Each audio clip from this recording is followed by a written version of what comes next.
Bueno, ya que tienen ahí su libro a la mano, les voy a pedir que me ayuden a ir leyendo. Vamos a abordar hoy este tema.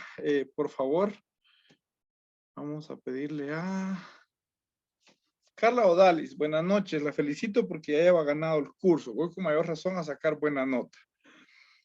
En relación al derecho hereditario, me interesa que vayan marcando. En favor de darle lectura al párrafo 1 y 2, de donde dice introducción y donde dice la rama del derecho, por favor. Está bien, licenciado. Buenas noches. Buenas noches. Dice la introducción. La rama del derecho que se llama derecho hereditario, sucesorio o simplemente sucesiones. Regula las consecuencias que se producen con la muerte, entre otras. La designación de herederos, la transmisión de patrimonio y la manera en que ésta puede hacerse. Los derechos y deberes de las personas no se extinguen con la muerte y aunque hay excepciones a la regla, esas son muy pocas. Hasta ahí, hasta ahí. Esos dos capítulos, no vamos a subrayarnos, que solo vayan marcándolos, por favor. Vamos a la siguiente lectura. Voy a pedirle, por favor, a Casey Vanessa que se ubique luego donde dice concepto de sucesión universal mortis causa. Hay un párrafo, un segundo párrafo. En el tercer párrafo, por favor, y lo marcan ahí a un ladito, le da lectura donde dice conforme al derecho hereditario romano y continúa, por favor.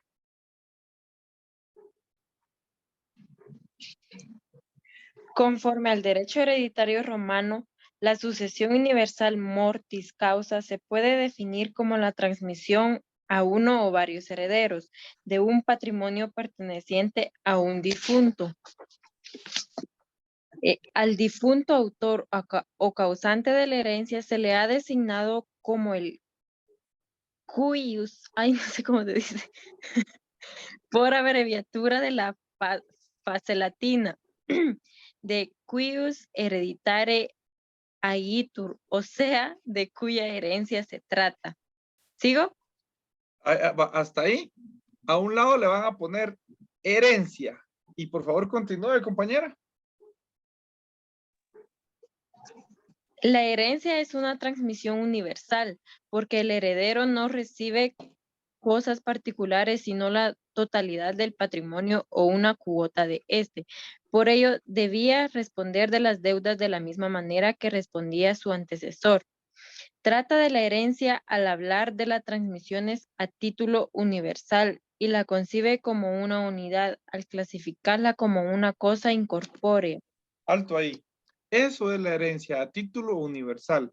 Cuando a uno le dejan solo una parte de la totalidad del patrimonio de una persona, en este caso del difunto, se conoce como legado.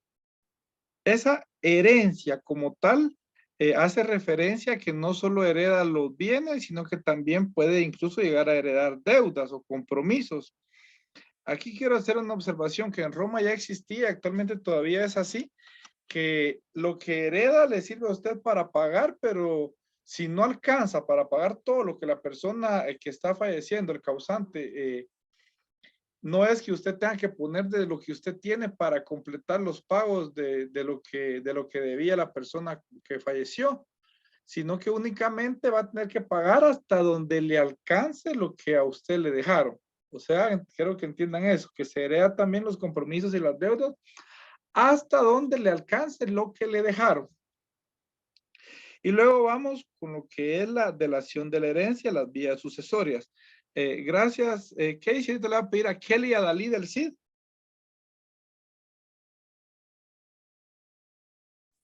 Sí.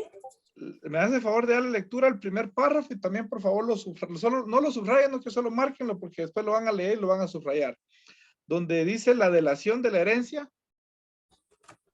La delegación de la herencia o No, llamamiento. delación. Del o llamamiento a los herederos se podía efectuar de diferentes maneras, siguiendo la voluntad del causante conforme a lo que le hubiera dispuesto en su testamento o en defecto de este, La ley suplirá la voluntad del decaubis establecido quiénes eran los herederos y cómo deberían repartirse la herencia. ¿Sigo? ¿O? Continúe, por favor. En el primer caso hablamos de sucesión o vía testamentaria. En el segundo, sucesión o vía legítima o avintestato. Ambas se excluían, no podían aplicarse al mismo tiempo. Principio que se expresó con la frase latina nemo pro partes testatus. Pro parte intestatus decidere potest, que literalmente significa nadie puede morir en parte testado y parte intestado.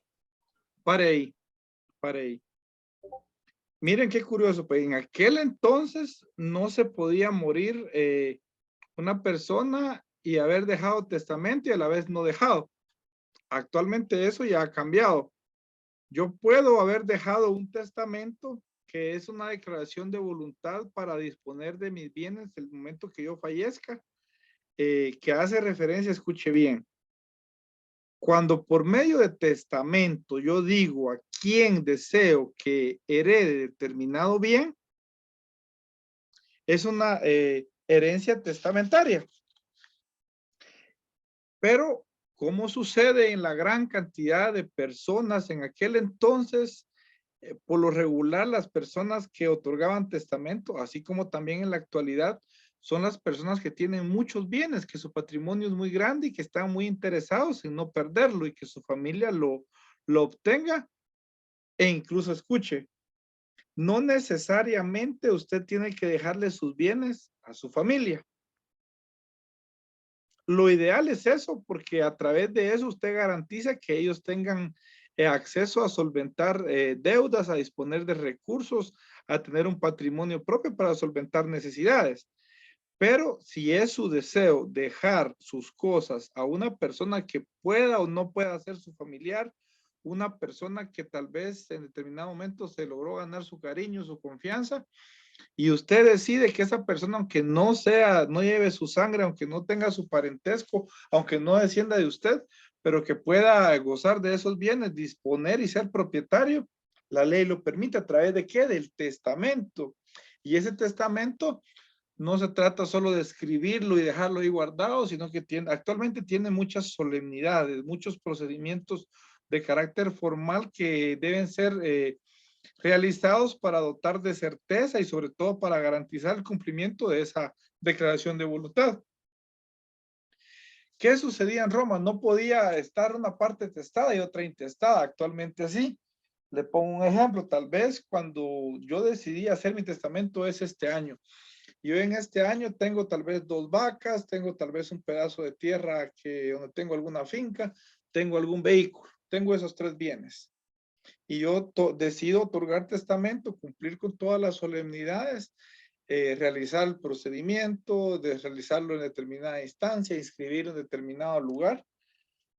Y resulta que no me morí este año, sino que pasaron 10 años más y en esos 10 años yo logré obtener otros bienes, tal vez otra finca, otro territorio, tal vez otro vehículo, tal vez más animales, tal vez otro tipo de bienes no inmuebles, sino que muebles. Incluso pude haber adquirido por algún contrato algunos bienes futuros, pues todo eso que forma parte del matrimonio que está fuera del testamento, actualmente sí se puede uno, en el entendido, si acá era prohibido, no podía estar testado e intestado a la vez, ya que era título universal, dice, o sea, en aquel entonces la herencia era título universal, o sea, se heredaba la totalidad de los bienes, parte de un patrimonio. O bien una parte, sin embargo, actualmente, como les digo, sí puedes haber otorgado testamento, dejar una parte a la cual no fue testada o no existe un testamento que disponga sobre esos bienes. Esto van a tener que leerlo posteriormente. Vamos a pasar a la página 211. Gracias, compañera.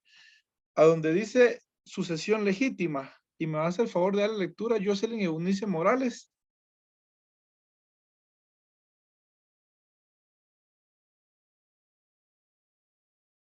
Buenas noches, Lynn. Buenas noches. Los dos párrafos. Los dos párrafos, por favor. La sucesión por vía legítima tenía lugar cuando no había testamento, cuando habiéndolo no fuera válido o el heredero testamentario no quisiera o no pudiera aceptar la herencia, como en el caso de que hubiera muerto antes que el testador. La sucesión legítima quedó consagrada en el derecho romano antiguo, en la legislación de las 7 tablas corregida más tarde por 12, las 12 tablas, 12 12 tablas. tablas. Fue corregida más tarde por el pretor y también por el derecho imperial para terminar con la reglamentación que de ella hizo Justiniano. Alto ahí.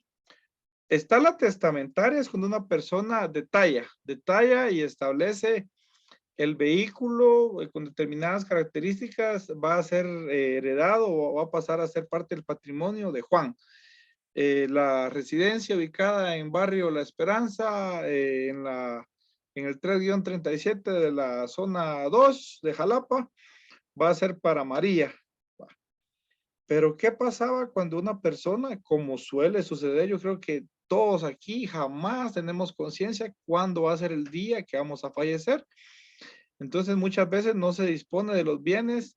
¿Qué va a pasar al momento de que faltemos? Y créame, lo que el no tomar testamento es cuando uno hereda a los hijos, pero hereda problemas, hereda división, hereda a veces problemas, porque como bien dicen, a veces hasta ese momento se conoce a la familia, porque todo mundo tiene intereses a veces, intereses los cuales cuando se relacionan con tipo patrimonial o tipo económico, las personas muestran muchas veces sus verdaderas intenciones. Es por eso que el testamento muchas veces no solo es una cuestión propia para disponer y decidir, sino que también es una forma de heredar paz a su familia al momento de disponer cómo hace la distribución de lo que usted posee. En todo caso, no se realiza el testamento, existe la ley, establece la forma en que se van a distribuir los bienes en caso no existir un testamento. Vamos a imaginar en este momento una pizza. Una pizza que, como ustedes bien saben, hay de muchas formas, pero vamos a imaginar una redonda. Una redonda que por lo menos la dividen en 8, a ver, en 12 pedazos por lo regular. Una pizza grande la dividen en 12 pedazos. Imagínense que usted no otorgó testamento. No otorgó testamento. Y la persona que falleció estaba casada. ¿Por qué le digo que estaba casada? Porque según el régimen patrimonial que usted indique al momento de casarse, eso va a influir directamente en la forma de distribuir los bienes al momento de usted faltar. ¿Por qué razón? Porque su esposa o su cónyuge, o su esposo o su cónyuge, al momento de usted fallecer, según lo primero que usted revisa como notario, el momento que una persona le busque su orientación o su ayuda, usted tiene que preguntarle, tal vez no preguntarle, no que pedirle que le lleve una certificación, ya sea de nacimiento o de defunción de la persona fallecida, ya que me imagino que ustedes saben o ya conocen lo que es una certificación de nacimiento. Algunas veces le llamaban fe de edad, pues la fe de edad no es la misma, la fe de edad la daba antes la Iglesia Católica, haciendo constar la edad de las personas en base a la inscripción del bautizo. Hoy por hoy es a través del RENAP, el Registro Nacional de las Personas, que se ha automatizado ciertos procesos.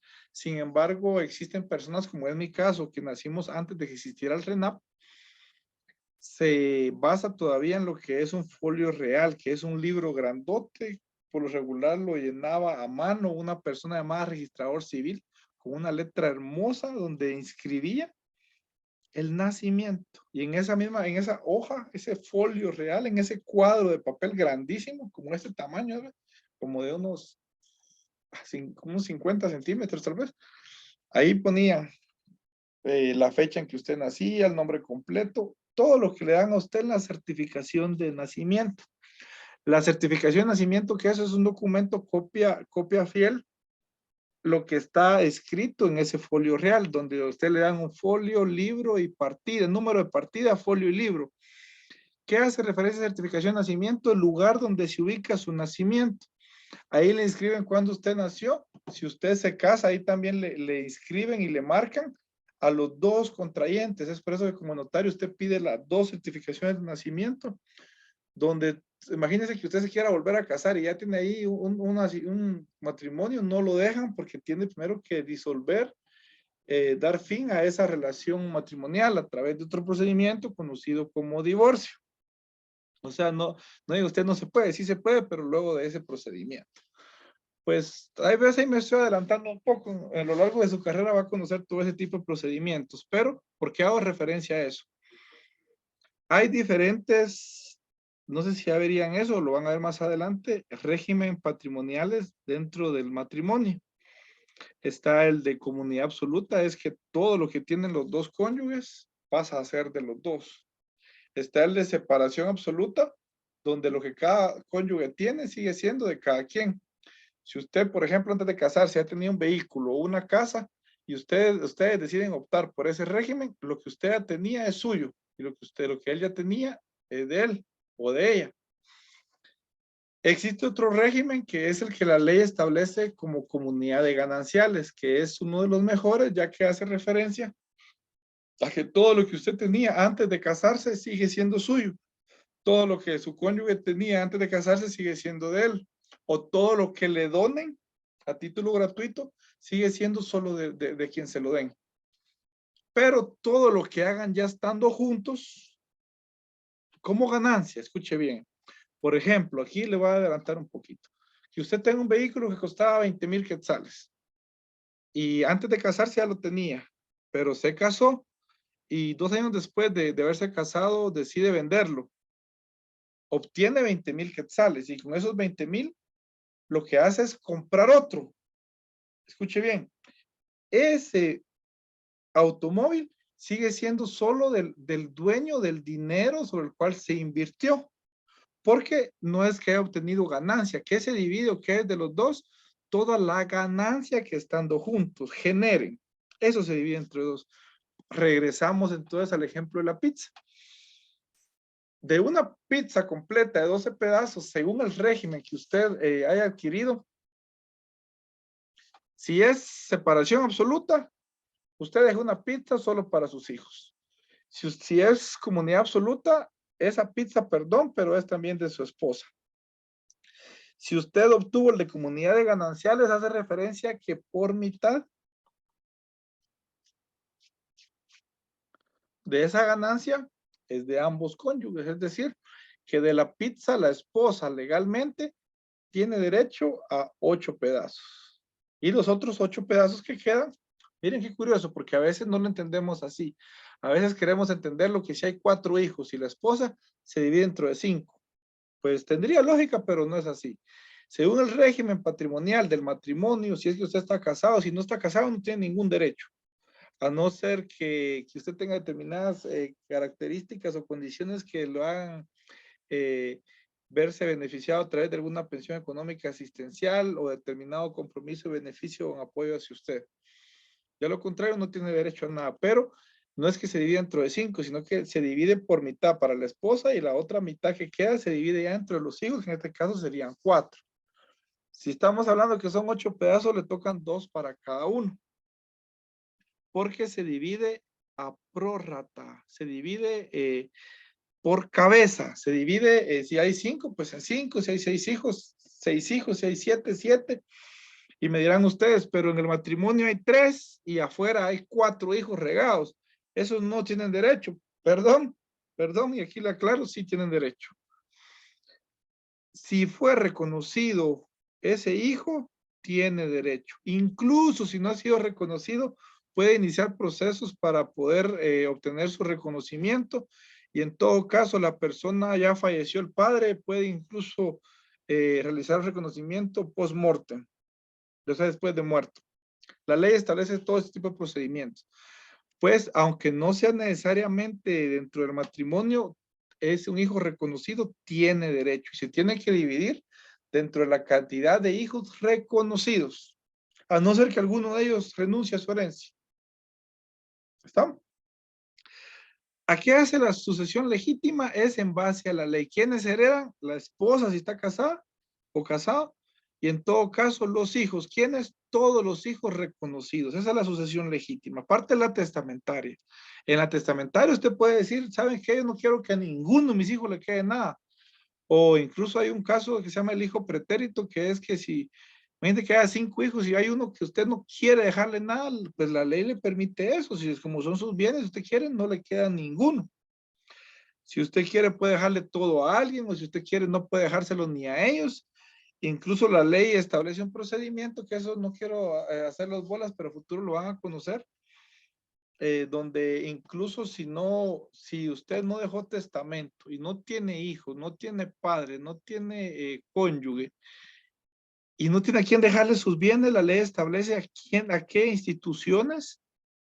Creo que es la Iglesia Católica, creo que es el Estado, creo que hay algunas instituciones también que son beneficiarias, creo que la Universidad de San Carlos también,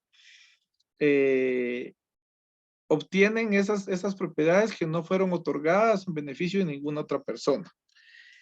Esa es la sucesión legítima. Está la testamentaria, que la dispone a través del testamento, a través de la herencia, un legado, si es una parte, herencia si es absoluta, completa o universal. Y sucesión legítima es cuando, en caso de no haber otorgado testamento, no haber dispuesto de sus bienes, la ley toma la decisión por usted en base a lo que tiene establecido. Esa sucesión legítima me interesa, por favor, márquenla. Estamos siempre aquí en la 211. Ha sufrido una evolución, ha ido cambiando durante el tiempo, de acuerdo al tipo, de acuerdo al periodo económico, social, administrativo de Roma en el cual sucedió. Acá hace referencia en la sucesión legítima en el derecho antiguo, está en la 211. Luego nos vamos a ir a la 212, lo marquen también por favor y me interesa que lo lean posteriormente. La sucesión legítima en el derecho honorario, bonorum possessio sine tabulitis ab intestato. ¿Qué está diciendo? Pues ahí lo va a leer. Estamos hablando que primero fue en el derecho antiguo, aquí vamos en el derecho honorario, fue cuando fue evolucionando la sociedad romana. Luego venimos a lo que es la sucesión legítima en el derecho imperial. Como recordamos, está la monarquía, la república y el imperio. Les recuerdo, para el examen, yo les voy a preguntar del derecho procesal. Me va a decir, ¿pero qué es eso? Usted ya me entregó con su grupo un video explicando, detallando el proceso romano en su fase in iure y en la fase apud iudicem, el proceso formulario a través de las partes de la fórmula y las etapas del proceso como tal, hasta llegar a la sentencia. Pues yo le voy a preguntar eso, así que él lo estudia. Por favor, todo está aquí en el libro. Luego vamos a la sucesión legítima en el derecho justiniano. ¿Por qué hace referencia al derecho justiniano? Como vimos en las fuentes del derecho romano, lo que es el corpus juris civilis, y el corpus juris civilis tenía partes, y esa consolidación del derecho de todo el imperio romano fue realizado por un emperador llamado Justiniano, que se conoce aquí como el derecho justiniano, que establece en la página 213. Asimismo, establece lo que es la sucesión legítima de liberto. ¿Quiénes eran los libertos? Ya vimos las clases sociales en Roma, cuando estaban los patricios, los plebeyos, los bárbaros, hay otro tipo de estatus dentro del Estado, y estaban los libertos. Eso ya lo vimos, aquí lo va a poder usted leer.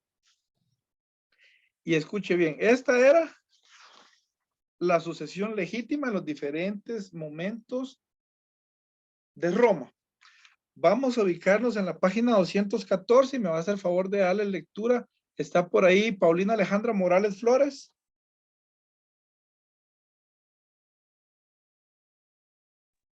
Hola Alex, aquí estoy. Por favor, déle lectura donde dice sucesión testamentaria y 2 puntos, el testamento. Hemos dicho que la sucesión también se podría deferir siguiendo la voluntad del causante, de acuerdo con lo que hubiera dispuesto en su testamento, que se puede definir como el acto jurídico solemne de última voluntad por el cual una persona instituida, heredero o herederos, disponía de sus bienes para después de su muerte, y también podía incluir otras disposiciones, tales como legados, fideicomisos, manumisiones y nombramientos de tutores y de curadores. Siguiente párrafo, por favor. Para los romanos, el testamento constituyó un acto muy importante. Se dice, por ejemplo, que Catón, el censor, alguna vez expresó que se arrepentía de 3 cosas en su vida: de haber compartido un secreto con su mujer, de haber hecho un viaje por barco, pudiéndolo hacer por tierra, y de haber permanecido intestado un día entero.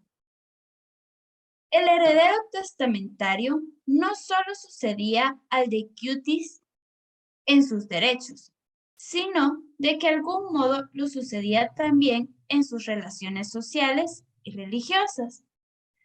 Por eso la sucesión testamentaria prevaleció siempre sobre la legítima. Y la doctrina aconsejó siempre la interpretación favorable. Favor testamenti, de la voluntad del testador en causa de duda acerca de las disposiciones testamentarias, para no restarle validez al testamento. Alto ahí, alto ahí. Imagínense eso, pues. Aquí hace referencia a que existió una figura llamada testamento. Actualmente ese es un documento escrito que lleva ciertas solemnidades. Puede hacerlo usted abierto y puede hacerlo cerrado. Creo que en las películas, más que todo, en algunas series, me recuerdo yo que mirábamos eso, donde cuando alguien fallecía, decían, nos vamos a reunir, miraba uno una reunión familiar donde llegaba una especie de abogado. Actualmente a esa persona la ley le llama albacea, que es la persona que distribuye la herencia de otra persona. Pero actualmente es un notario encargado de abrir el testamento y dejar constancia a través de un acta, otro documento, qué es lo que decía ese testamento.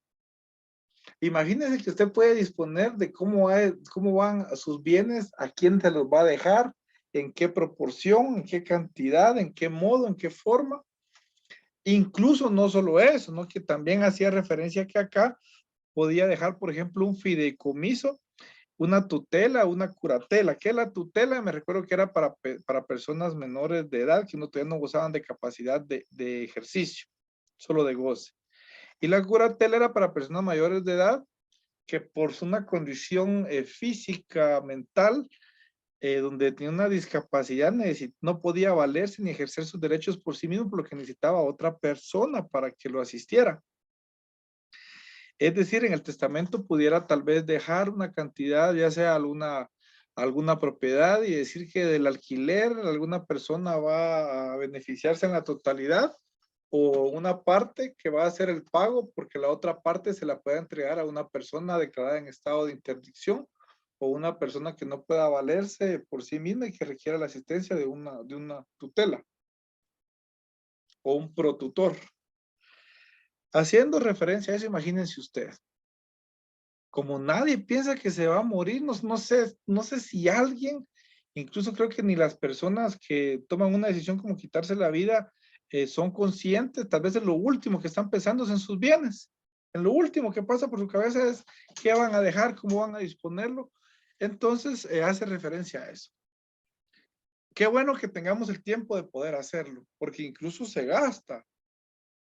Se gasta porque ese tipo de procedimientos un notario le va a cobrar, si es abierto, si es cerrado.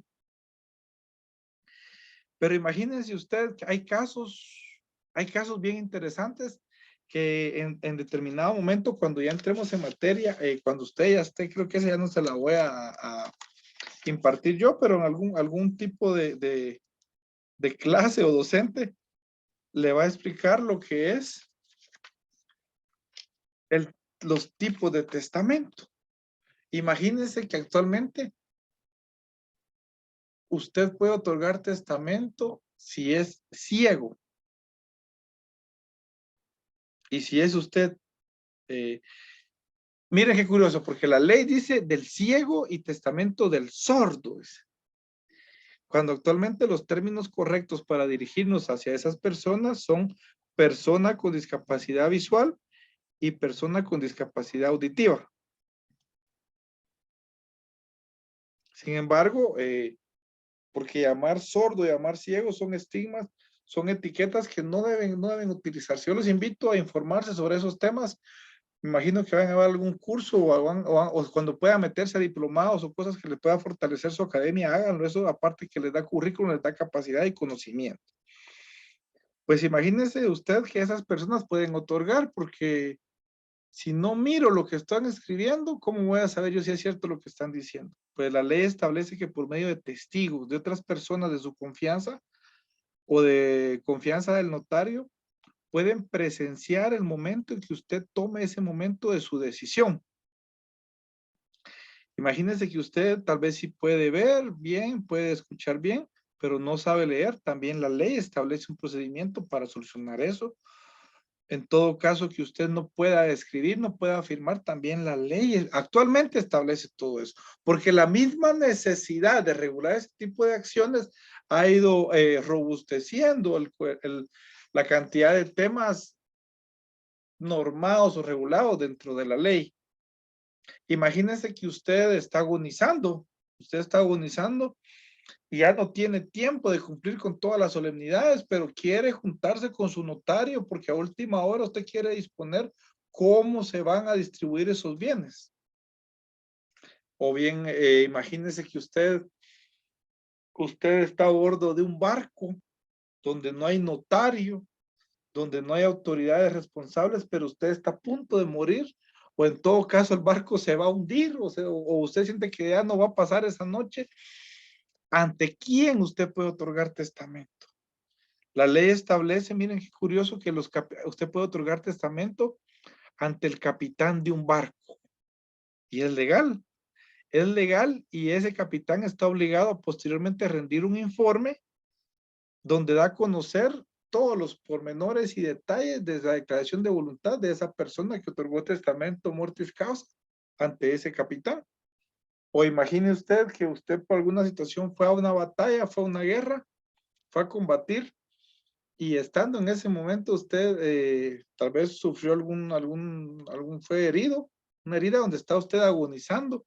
¿Ante quién puedo otorgar testamento? Porque yo quiero disponer de mis bienes, porque soy consciente que si no, le digo yo, si no distribuyo esos bienes, o va a venir un familiar que se va a pasar de listo y se los va a quitar, o va a venir otro, tal vez se va a pasar de listo y se lo va a querer cobrar más barato, o va a venir otro y va a decir, no, como yo soy el mayor, me corresponde a mí, o va a venir otro y va a decir, yo como soy la menor o el menor, me corresponde a mí, o va a venir otro y va a decir, no, ¿saben qué? Todo eso vendámoslo, después dividimos el dinero.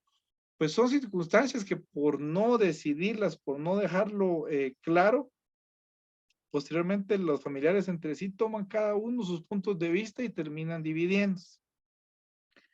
Es curioso porque a veces uno dirá, pero ¿quién se va a pelear por mis cositas? Pues lamentablemente la realidad, hasta que pasa se dan cuenta la necesidad de tener que regular este tipo de circunstancias.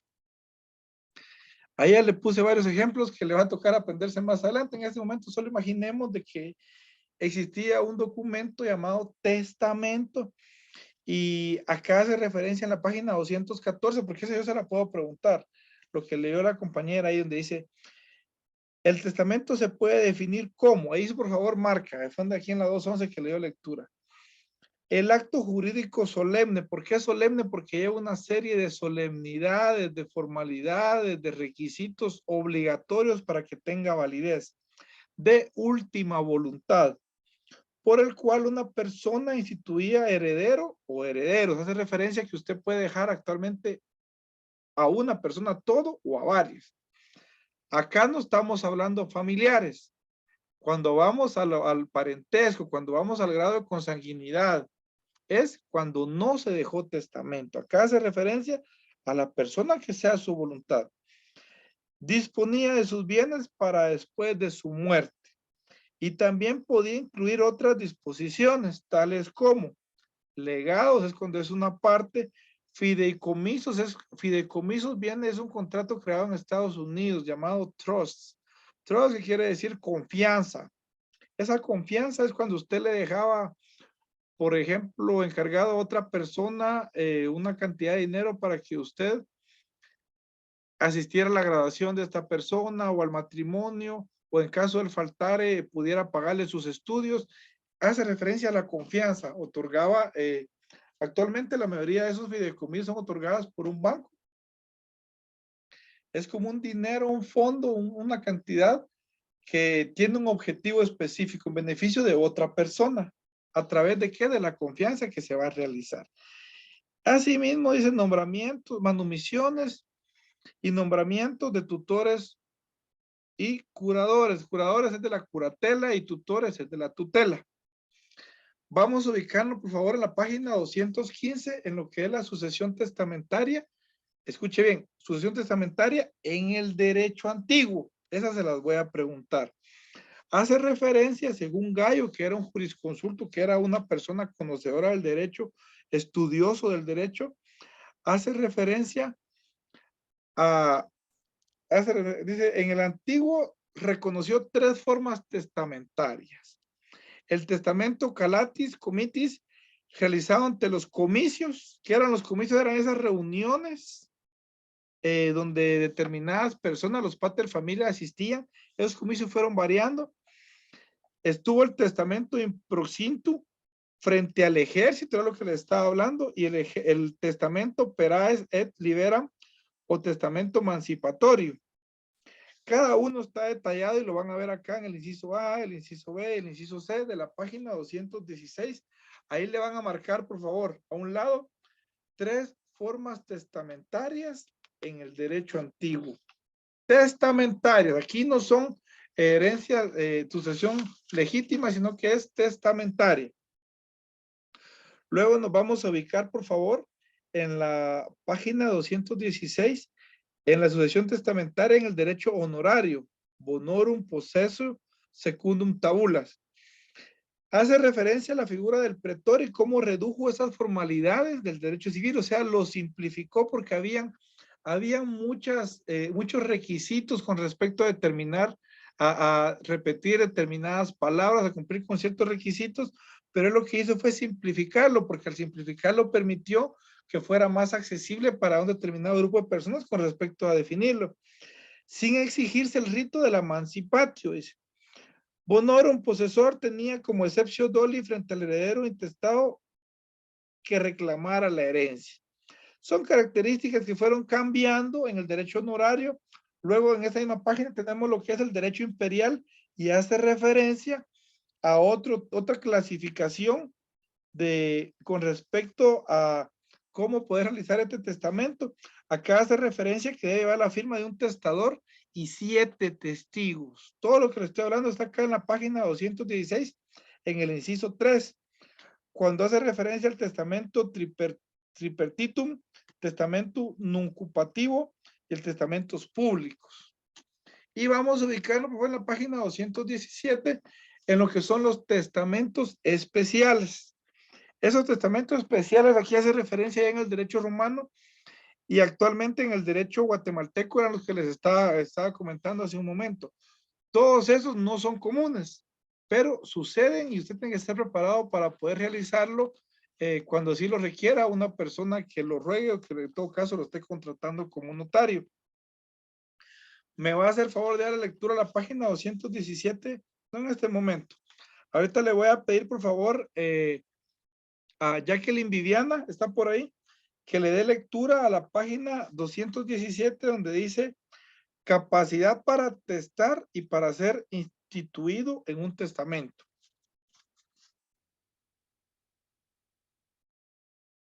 ¿Está por ahí Jacqueline Viviana? Sí, acá estoy. La capacidad para testar y para ser instituido es un testamento. En un testamento se llama en latín testamenti factio. Como formaba parte del ius comensi, solo la tenían los ciudadanos romanos. La expresión se usó. Continúa. La expresión se usó de forma genérica para designar tanto la capacidad para hacer testamento como a la de ser instituido como heredero o legatario. La diferenciación entre testamenti factio activa refiriéndose al primer caso y testamenti factio pasiva para aludir a los demás. No procede del derecho romano, sino que apareció más tarde y es el derecho común. La testamenti factio activa solo la poseían los ciudadanos romanos sui iuris que gozaban de plena capacidad jurídica, no así los impuberes ni los pródigos. Los locos solo la tenían en los momentos de lucidez. Alto ahí, alto ahí. Muchas gracias, compañera. Le voy a pedir, por favor, entonces, a Wendy Regina, escuche bien, que le dé lectura al contenido del testamento. Página 218, por favor.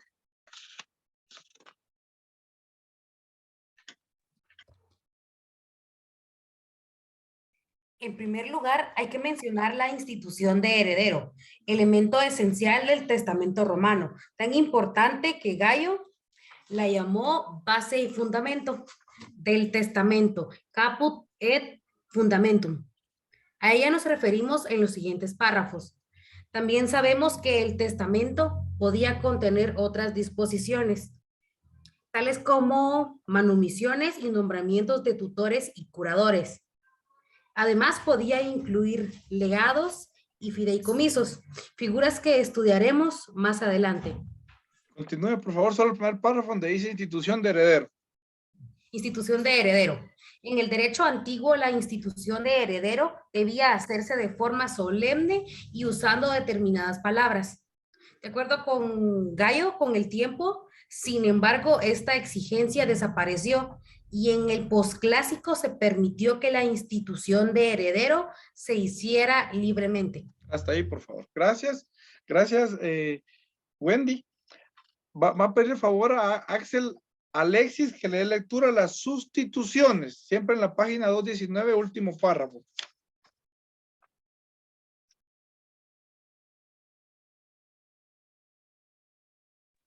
Muy bien, licenciado. Sustituciones. La sustitución es una institución de heredero sujeta a condición suspensiva en la que se nombra a un heredero sustituto para el caso de que el primeramente instituido no llegara a heredar. En el derecho clásico se conocieron dos clases de sustitución, la vulgar y la pupilar. Más tarde, en la época justinania, se agregó una tercera, la cuasipupilar. Continúe, por favor. Sustitución vulgar. La sustitución vulgar era aquella en la que se nombraba un sustituto previendo que el primeramente instituido por alguna circunstancia no llegara a heredar. Sustitución pupilar. Sustitución pupilar. En este tipo de sustitución, al instituir como heredero a su hijo impúber, el padre también designaba al heredero de este para el caso de que el hijo muriera antes de llegar a la pubertad y por tanto sin poder hacer testamento. Sustitución cuasipupilar. En este caso se nombraba sustituto para el hijo loco que andaba puber muriera sin otorgar testamento por no haber recobrado la razón. Muchas gracias, compañero. Le voy a pedir a Andrea Lucía Gómez que le dé lectura a lo que continúa, que es la nulidad del testamento. Buenas noches, Lick. El testamento podía ser nulo desde un principio. Testamentum nullum. Cuando no se tuviera la testamenti factio. Cuando no se hubiera observado la forma o cuando adoleciera de algún defecto en su contenido. Si faltaba la institución de heredero o si al hacerla se hubiera pasado por alto a un hijo, sin instituirlo o desheredarlo de forma expresa. Un testamento válido en su origen podía ser inválido posteriormente por las siguientes causas. Por la capitis de minutis del testador. B, porque ninguno de los herederos instituidos llegara a adquirir la herencia. C, por nacimiento de un postumus sus que no hubiera sido tomado en cuenta, ya fuera para instituirlo o para desheredarlo. Alto ahí. ¿Sí, muchas gracias. Muchas gracias, compañera. Hágase referencia a cuáles son los elementos para exigir la nulidad para en aquel entonces exigir la nulidad del testamento. Actualmente sigue estando igual. Si alguno de los requisitos, ya sea de capacidad o procedimentales del testamento, puede alegarse la nulidad, es decir, que quede sin efecto. Y viene acá lo que es la revocación del testamento. Le voy a pedir por favor a Yureni Betsaida. ¿Está por ahí? Sí, Lick. Por favor, página 221, donde dice revocación del testamento.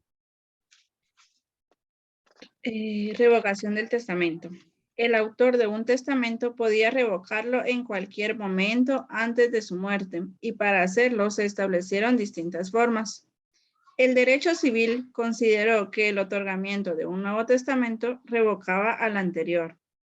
La destrucción intencional del testamento hecha por su autor fue considerada como revocación por el derecho honorario. Finalmente, con Justiniano, se aceptó que el testador revocara expresamente el testamento frente a 3 testigos. Continúo. Hasta ahí, por favor. Eso es la revocación, es decir, cuando una persona tenía derecho a dejar sin efecto el testamento que ya había otorgado. Acá hace referencia a algunas solemnidades que fueron cambiando hasta el derecho justiniano, que ya llegó a exigir de que se hiciera esa revocación delante de 3 testigos. O sea, no era solo escribir o tirarlo, sino que hubieran personas que testificaran, que participaran presencialmente de ese acto donde una persona dejaba sin efecto el testamento que había otorgado, ya sea para otorgar uno nuevo o únicamente para dejar sin efecto ese. Y por favor le voy a pedir a Yara María José que le dé lectura al codilicio que está en la página 221, por favor.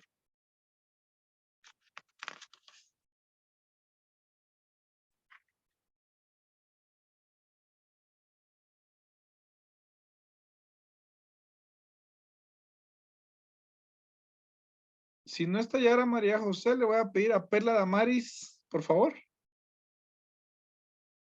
Al codilicio. Okay. Codicilio, perdón. Codicilo.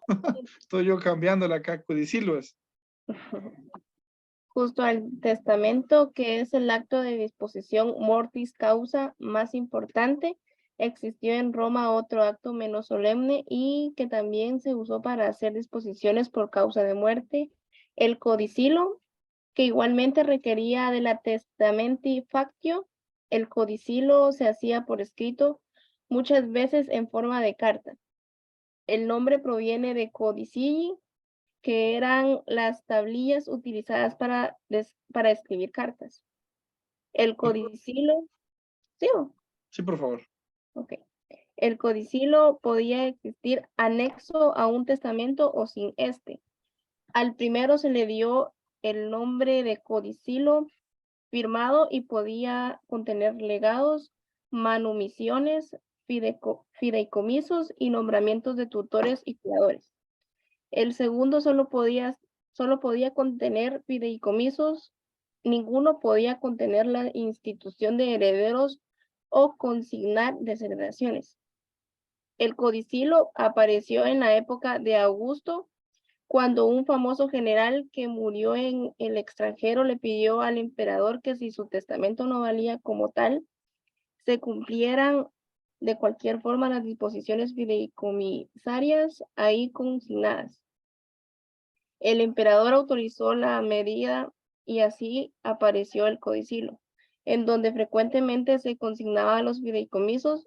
Desde entonces fue muy frecuente también que las personas agregaran a su testamento la cláusula codicilar, por la cual pedían que si el testamento no era eficaz, se le considerara como codicilo y así los fideicomisos conservaran su eficacia.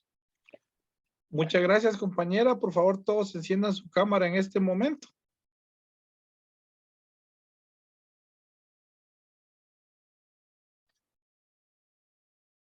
Le agradezco, Casey Vanessa, Carla Dalis, Kelly María Kelly Adalí, Jocelyn Eunice, Andrea Lucía, Axel Alexis, Wendy Regina, Jacqueline Viviana, Paulina Alejandra, Yureni Betsaida, Perla Damaris, Delmi Adelí, Marinés, Dulce María, Yara, por ahí estamos, María Fernanda, Astrid Nayeli, Wilfredo Colindres, Sara Gisela, Aurelio Antonio, creo que todavía hay otros compañeros por acá. Edwin Wilfredo, Astrid Nayeli, María Fernanda y Yara María José. Bueno, gracias. Nos vemos mañana con la última clase. Por favor, hoy vimos pinceladas. Me interesa que lo lean, que mañana me pregunten y sobre todo que tengan su libro a la mano. Espero en Dios el día lunes estarlos saludando. Les mando un fuerte abrazo, que descansen y tengan muy buena noche. Buenas noches, licenciado. Feliz noche, Lick. Feliz